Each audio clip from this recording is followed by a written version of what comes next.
It's been over a decade since the release of Weirdo Rippers, the 2007 singles compilation that was the first exposure to no age for most people outside the tight-knit scene of Los Angeles punks. A lot has happened since then. No Age made 3 solid to great records.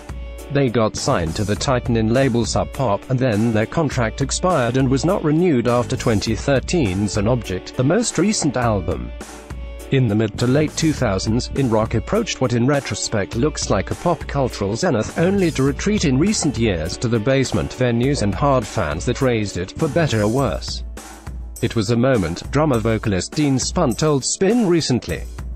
And now this is another moment. Snares like a haircut. No Age's forthcoming 5th album will arrive via Drag City, a smaller label than Sub Pop, but with a reputation that is at least as venerable among those aforementioned hearts.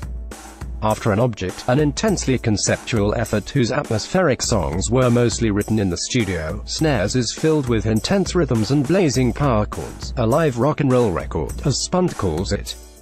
Spin talked with Spunt and guitarist Randy Randall on the phone during a break from practice at No Age's rehearsal space in LA. Last week, they spoke with candor and dry humor about growing older as a band and staying true to your vision even after the hype machine has passed you by. We're also debuting the poignant and very funny video for Send Me, the third Snares single, which features Randall and Spunt as Randy and Dean from HR giving a somber presentation about the proper usage of office printers and microwaves.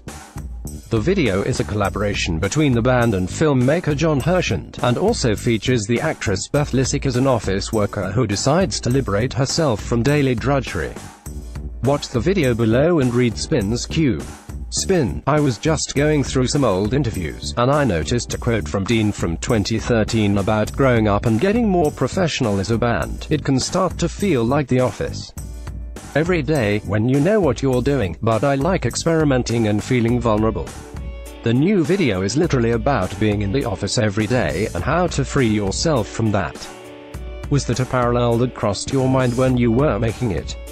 Is it still a challenge to break out of your creative routine and avoid falling into boring old patterns? Dean Spunt: the key for us, I've noticed, is just to have time. Time to explore different avenues, different parts of the world, parts of the city, parts of anything. Musically, if you don't have that time to experiment, when we're touring so much every night, constantly playing, we don't have time to space out and jam. It's always just getting the set tight and making sure it feels right live. As I've gotten older, I've noticed that time helps you to be experimental. As a musician, there's these different components to what you do. There's playing shows and rehearsing for them, versus exploring your boundaries and writing new material. They can feel like completely different disciplines sometimes, and they can even be at odds with each other. With writing, I always think about it as being loose, allowing things to flow, and trying to find those little moments that come out of your subconscious. Playing live, most of the time it feels like we're in Spunt and Randall's moving company. We're just driving around, moving large rectangles and squares from one space to another. Have the more grueling aspects of tour become even more grueling as you've gotten older? Randy Randall: no, not really. It's never really that grueling. I enjoy getting out on the road. I've always been an explorer. What changed was, when we were in our 20s and single, I had no real reason to come home. Once I was gone for 2 months, I was like, shit, I'll just stay for 6 months and keep traveling. Now, with a wife and kid that I love very much, I understand the longing to be home. I get phone calls, hey, when are you coming back? I'd love to see you. I didn't have that before. But it is a fun, liberating feeling. Gotta hit the road, babe. It feels like walk hard, like I'm Dewey Cox. Regarding the time to explore that Dean was just talking about, what were some of the explorations that happened between the last record in 2013 and this one? We were pretty active in that period. We just weren't releasing full-length LPs that come with their own associated PR people to tell everybody what we're doing. One of the first things we did after An Object came out is we went up to this creative collective called The Thing in San Francisco and performed the record in total, but as a reimagined piece. We'd rewritten the record in a live space, and we recorded that to a 4-track cassette and duped the cassettes the next day in a small edition. I have a fun, loose hard rock band called Rat Fist that allowed me to get out a lot of guitar riffage, and it was fun. And I also did a lot of soundtrack and ambient compositions for different projects. Dean has a solo performance art practice. I don't know if he hired a big PR agency to tell everyone about his art. DS, yeah, my PR person must have been sleeping that whole time. After an object, our contract at Sub Pop was up. The tour was done, the record was out. So we were just floating around in the ether. We have lives outside of the band, and creative lives too. And again, having the time to stretch out and be creative and come back and offer something to each other was important. Rather than just being like, I've been staring at your face for 8 months, should we try to make music about that? Were there particular musical, lyrical, or conceptual threads you were chasing while putting snares like a haircut together? DS, we mostly wrote an object in the studio, and this one was very much written to be played live on a tour. Wrote a couple songs, then we booked a tour, and when we came back we were going to record them. The record was a tool.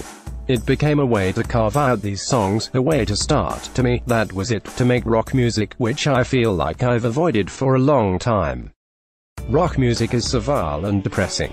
So to try to make it interesting is a challenge. Because, as you know, most of it is god-awful. There's nothing wrong with rock music, but there's so many bad intentions, and so many bad producers. It's just tainted. A live rock and roll record, that was my big concept for myself. When your first couple of records came out, they coincided with this flare-up of popular interest in quote-unquote lo-fi music. I think the kind of thing you guys do was probably more popularly and commercially viable for those first few years than it is now. Does that feel true to you? DS, well, I think we sold more records, and more people came to shows then. So yeah, probably. But there was no real commercial intent. It was kind of right place, right time. That's what intrigued me about it. You guys were very obviously just doing your own thing, making this weird and spacey punk music, which happened into a moment when it could become a larger cultural phenomenon. I'm glad it worked out that way. DS, we jumped in the fire. We always thought of the Sub Pop signing as an experiment that would last for a few years, and then would put out our own records and go on with life. So we were fortunate. We had no idea that anyone beyond the core people would ever hear it. Our aspirations before all that were to play to a room of 250 people consistently.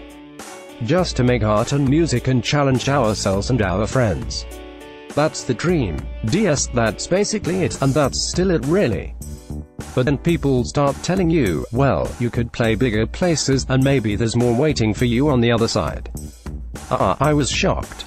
I had friends from high school who I hadn't talked to in years, and around announced when we did all the touring, they would be like, wow, I really like your band. And I was like, wow, off. Let's do it again. You never liked any of my bands, and I've been doing the same thing for so long. I didn't know how to hear that. Part of it is just not knowing how to take a compliment. No one had ever said they liked anything I did, really. DS, it's also funny to think of the reality of that period as a moment that has passed. We did our thing then, and we're still doing what we do. It's sort of ed up and sad, in a way.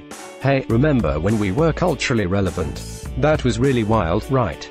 So now what are we trying to do? Are we trying to get back to that point? When we were touring so much in the time, it felt like that was our reality, and that it would continue to be like that. That was just what was happening. I don't think I even thought about it. Now, we have so much time, and a different label situation, you're more mature, you've seen bands come and go. It was a moment, and now this is another moment. I remember having a dinner early on with our booking agent, right after the Nouns tour, and I straight up asked him, is this over now? Should I start looking for a job? That was really fun, but how long does this thing last? What is this? He was like, no, you probably have another 5 years. And I was like, okay, cool, thanks. I think we stretched that 5 out for a couple more years. The profitability of art, what types of art are profitable at what times? It's almost as if people plan these cultural commercial trends, and we're all pawns in a larger game out there that somehow makes large corporations money. It's almost as if that's true. I'm not saying that's true, but one could almost see such a thing. But then you'd sound like a crazy conspiracy theorist. DS they're putting fluoride in our water, making our brains shrink with chemtrails. But we're not saying that. You didn't hear any of that from us. Of course. Hold on, the CIA is texting me. They're asking us to stay right where we are. Aside from tour, is there anything on the horizon you guys are particularly excited about? We've been talking about making more music for another record. We sat down and recorded a few things, sketching out ideas for that. I think that will probably be the next thing to happen this year. I keep working on this vegan chocolate chip cookie recipe. I think I'm gonna get it right this year. I have conflicts, because I go from the heart. I throw in whatever's there. But my wife, and other people who taste it, say, maybe you should follow a recipe. So I'm trying to find the right recipe. Hopefully, fingers crossed this year.